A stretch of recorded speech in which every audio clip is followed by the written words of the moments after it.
Hello, welcome to our channel. The knowledge management cycle involves a lot of stages which helps transforming information into knowledge within an organization.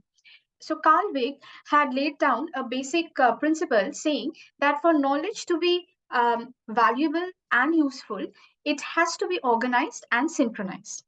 Now, knowledge organization can be made differently depending on the purpose of the knowledge.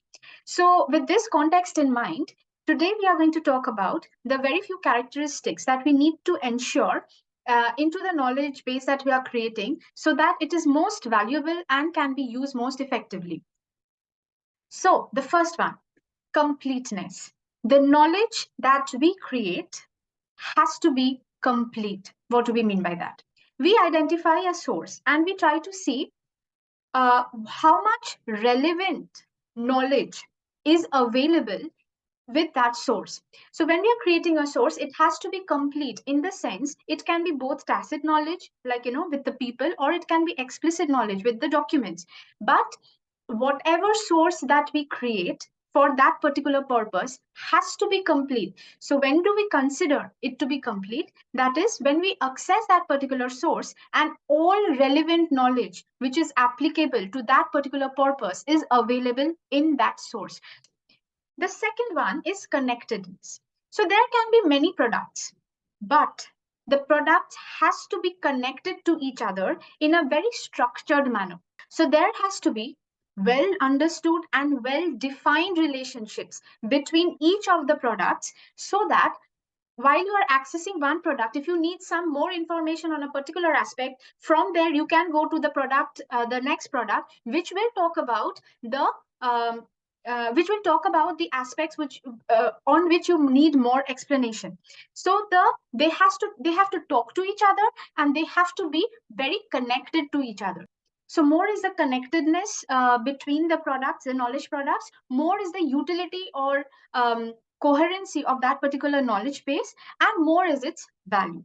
And the next one is it has to be congruent. Congruency between knowledge products is basically the consistency between the knowledge products. So what do we mean by consistency here is that there can be a number of knowledge products, but the knowledge products, the content of the knowledge products, the facts, the concepts, the relational links, the judgments, the opinions, the perceptions, they should all be aligned and they should not contradict each other, creating misunderstandings or confusion. So they should all be aligned.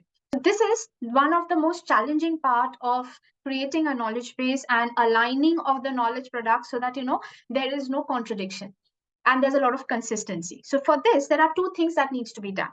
Number one, we need to have very well-defined concepts at the very beginning of the knowledge management process. So once we have the definitions correct and in alignment with the whole group, we know what we are looking at. So there will be, so we will try to develop the products such that they talk about the same thing or the same concept. So they're all aligned.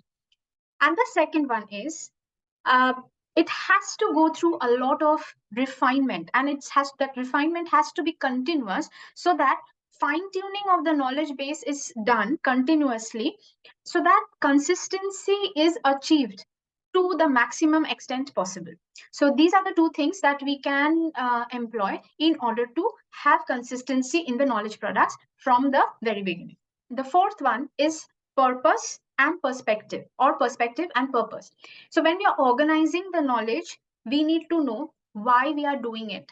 What is the knowledge that we want to understand? What is the information that we would want to avail from that particular knowledge base? So the knowledge base has to be organized, like as we mentioned initially, that it can be organized for differently depending on what we want to use it for. So basically, when we are having the knowledge base organized, we need to keep the purpose in mind, and it can have a perspective, such that when we are accessing the knowledge, it can be accessed from different pathways. If you want to see what is from the facilitator's point of view, what is the procedural thing, what is the what has learnings have come from the community, so it can have a different perspective to the same a particular project. So similarly, for the same knowledge, we can have different perspectives to it. So we can access it through different pathways. So we need to enable that thing there. This can be achieved through some tagging and indexing and categorizing, and so that it is organized for a particular point of view or a specific purpose.